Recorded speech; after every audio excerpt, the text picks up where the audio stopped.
What would you do if a property that you worked very hard to buy had a tenant living inside who just decided to stop paying rent? And there was no indication that they were going to start paying rent again anytime soon. Well, you might be tempted to take the law into your own hands and do what this 1990 movie portrays in one of its beginning scenes, as these do-it-yourself landlords try to take the law into their own hands and rough up these tenants.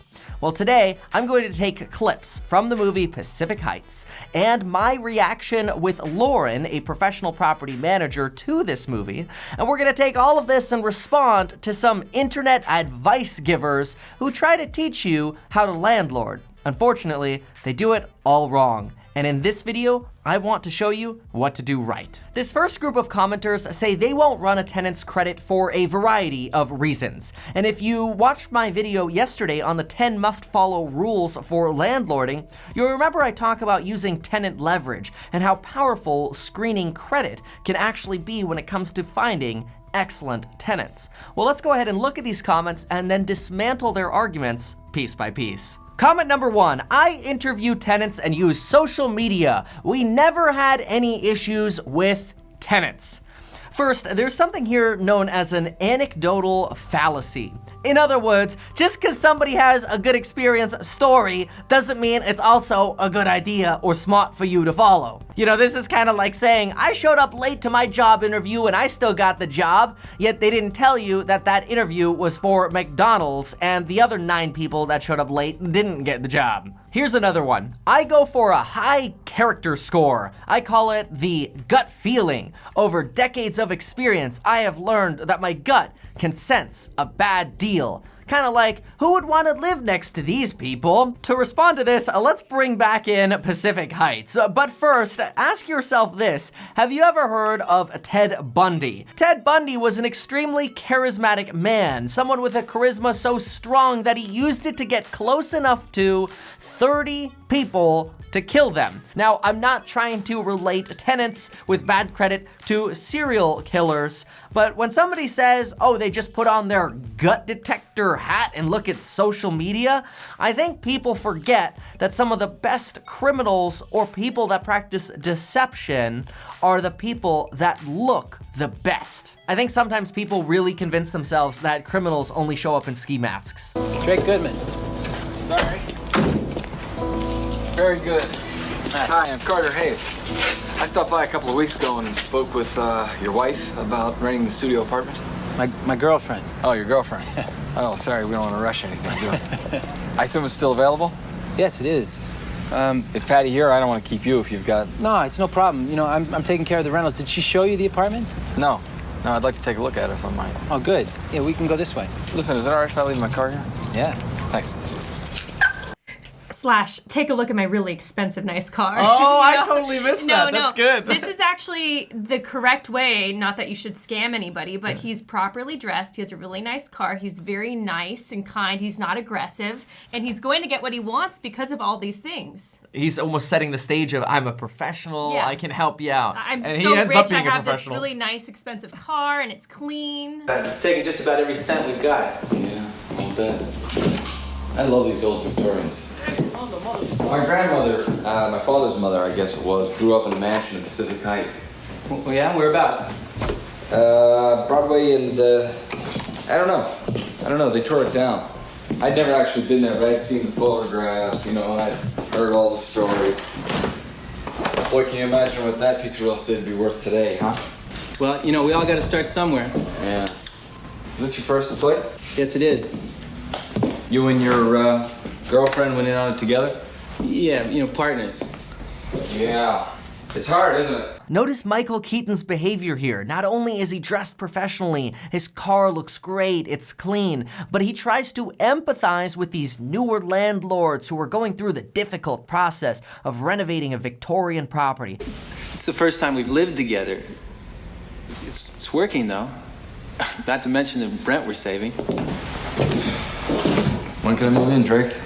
Oh, well, you know, I just have to have you fill out an application. I'd like to, if you don't mind, pay you the first 6 months in advance. Well, I still need to get you to get this I may stuff. even have that on me.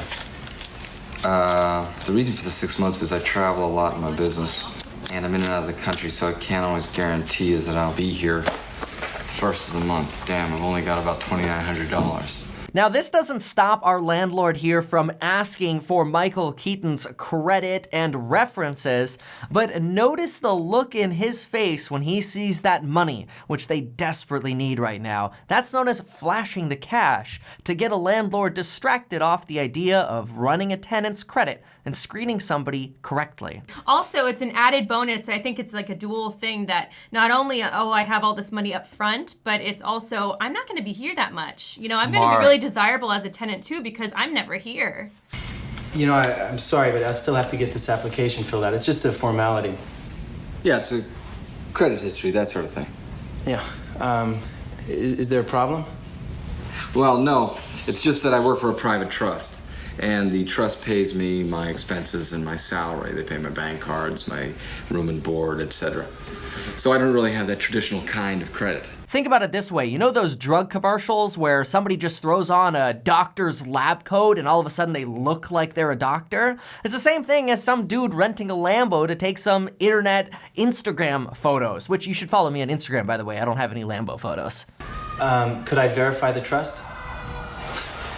Well, see, I'm bound by client confidentiality. There's always an excuse, and usually one excuse just leads deeper and deeper into a web of nonsense. You know, better yet, I'll tell you what. Why don't I give you some local personal references? Or you can call the trust private attorney, Bennett Fidlow. Oh, yeah, okay. A previous landlord. I got it. Yeah, I hope you don't mind calling out of town. I don't think you'll have a problem. Now let's jump on over to this comment where somebody mentions, credit score is not important. Use proof of income. I think it goes without saying that proof of income is very important, and it's something that we screen as well. But in our professional opinion, when people rent a property with a great income but terrible credit, they usually don't have the rest of their life put together. They're great at doing their job, they're great at getting paid a good income, but for whatever reason, when they can't take care of their credit, the odds of them actually taking care of a property well generally decline. So I'm not trying to say that everybody with lower credit isn't going to take care of a property well. It all just goes back to odds. The odds are somebody with an 800 credit score that loses their job, surprise, surprise, will probably be able to land a job quickly again. In fact, get this, a lot of employers today will screen a prospective employee's credit before deciding to hire them. So think about it this way. You got somebody with an 800, they lose their job, they get credit screened while they're applying for another job, they get the job pretty easily. Somebody with a low credit score might get denied at a bunch more replacement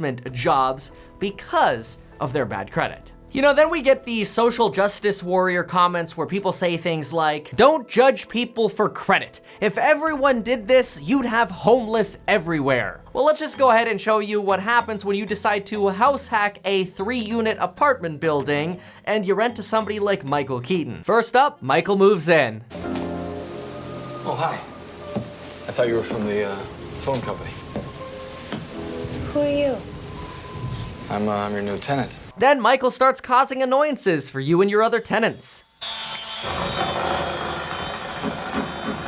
Yeah, I come here and knock. Nobody answers. Hammering stops. I go back. Bam, bam, bam, bam, bam. I don't like this guy. Straight good to the landlord, may I come in?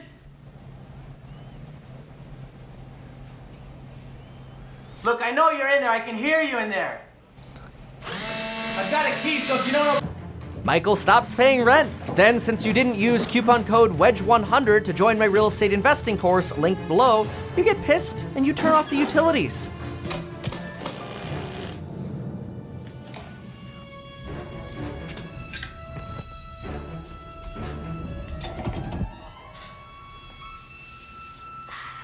Then you get a street lesson in the law. You better listen to me or he's gonna be so far up your butt you're gonna be picking him out your nose.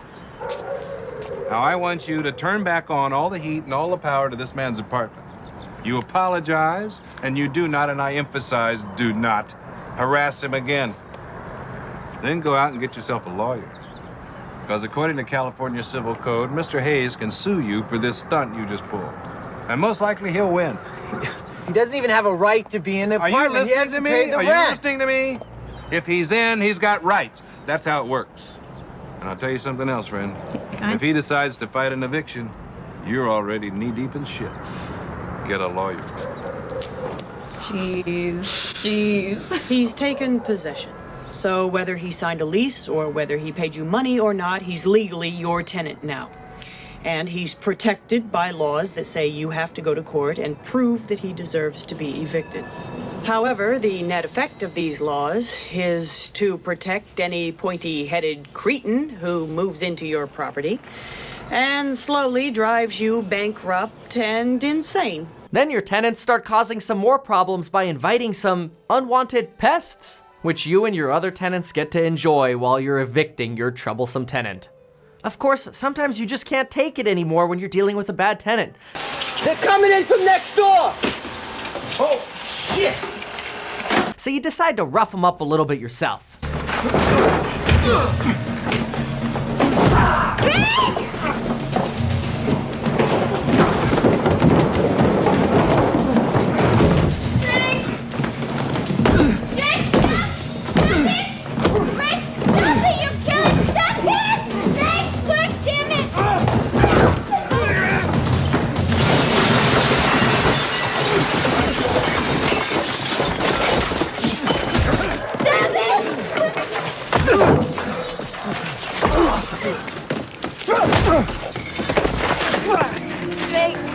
But of course, it doesn't work that way, so what happens? You get screwed, and after you get served with a restraining order on the place that you call home, you end up getting your own little dose of the law. What are you doing, Dre? You can't come in here.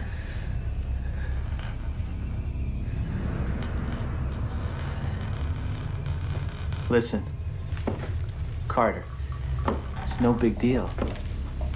I just want to go upstairs and see Patty, okay? You're breaking the law, Dre. Wait a minute.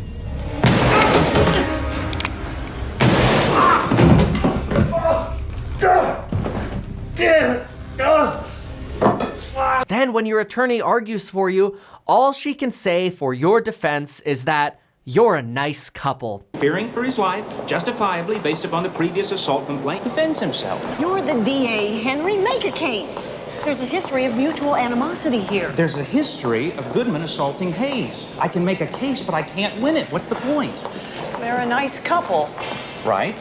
Because after all, being nice and that good old gut check will really get you far. Then when you get the tenant out and you're crying about the destruction your bad tenant caused, you end up quitting the real estate investing game, telling all of your friends and family to never invest in real estate, and you troll the Reddit comment section, telling everybody things like, well, if you just have a vacancy, you're screwed. Or maybe you ought to just take a hint from professionals who do this on a daily basis. Spend the 10 minutes and run your tenant's credit.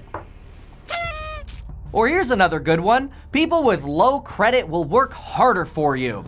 And see, in landlording, there is no shortage of people with really powerful and convincing opinions. But let's look at some of the facts. 68% of people with a 650 credit score have had late payments. Their credit history is also usually 1/3 as long as people with a higher scores history is. Additionally, people with a 650 credit score are much more likely to have maxed out credit cards or credit limits. On the other hand, 96% of people with a 775 credit score never missed a payment, and only 1 in 100 have had a collection. So ask yourself, when you're thinking about investing in real estate and becoming a landlord, would you rather have statistics on your side or opinion on your side? Look, a low credit score doesn't make you a bad person. It just makes you a riskier person to put into a rental property. I personally am very conservative. I don't like a lot of risk. And because I don't like a lot of risks, I like to invest in real estate in the way that I do. It's actually the way that not only I teach in person, next event is Seattle on August 17th, link below, but I also teach in my real estate investing course where I mentor you live twice per week, and you have a set of over 350 recorded online lectures. Now let's get into some more comments. The first applicants are the worst. You have to wait. You have to be patient. This is straight up 1980s pre-internet old school garbage. The bottom line is, in today's day and age, whether a property goes up for sale or for rent, the very first people to either write an offer on a property or apply for a rental are the people who are the most motivated. Now, amongst the group of the most motivated people who are making sure they don't want to miss a good opportunity, yes, you're going to have poorly qualified tenants and highly qualified tenants. And now it's your job to weed through that and find the best people. But to say that just because a highly qualified applicant applied within the first day, which they almost always do on every single one of our rentals because we advertise them very well, to me is just some old school rationale that doesn't apply anymore today. Now here's a commenter, Heather, who actually writes really thoughtful comments, and she argues that, well, you don't want to be overly controlling because then the tenants are gonna band together and leave those landlords a bad review and boycott those landlords. But I just want to make a very clear difference here. There is an unprofessional, overly controlling landlord, but then there's the professional landlord that screens properly and follows strict screening standards, but isn't overly controlling and in your face during the rental period. Those are two very different things. Remember, your leverage as a landlord only exists before the tenant moves in. We saw as soon as Michael moved in, he got rights whether there was a contract or not. So you need to prevent bad people from getting in. After that, your leverage is gone. Unless you follow the tenant leverage tricks I talked about in the last video. I'll link that below too. Then there's this guy who says, of course you're going to get screwed. You only have one unit. This is just the garbage that comes straight out of people like Grant Cardone's playbook, where they suggest you should not invest in any real estate other than my real estate fund. The bottom line is, I don't tell people to go buy single family duplexes, triplex apartment buildings because somehow I profit from that because I'm a real estate agent selling stuff in Ventura County. No, that's not why I say that. I say it because that's how I built an incredible amount of wealth. That's how I've surrounded myself with so many people who've built incredible amounts of wealth doing the same thing. There's, to me, no difference between 1 unit and 10 units. $1 in real estate is $1 in real estate. The returns are almost always the same. Why? Because that's the way the market works. A single family house, the tenant might stay for 5 years and then move and the place is vacant for 2 weeks. An apartment building, you might have turnover every 6 months to a year. It almost always averages out the same when you're looking in the same locales. Now, since some of you just really want me to walk you through it, let me go ahead and show you. If you use the Zillow Rental Manager, you could literally press one button and see somebody's credit report. Watch this. Credit report available, expires in 26 days. Obviously, I've hidden any kind of personal information here, so just consider this all made up if you want. But this is literally how easy it is. You click a button and look what pops up. Boomskity dooskies, a 670 credit score. And then you could go scroll down and look at the different accounts and see what the derogatories are. We're not gonna do that because again, we don't wanna invade anybody's privacy. Alternatively, you could go to Experian.com/connect/landlord. Here you fill in your information, send an email to your tenants, boom, you get a credit report. Same thing on TransUnion's Smart Move. Screen today. It's that simple. And so folks, there you have it. I wish you the best on your journey of not finding or coming across a Michael Keaton tenant in your life. In the meantime, follow me on Instagram, and until next time.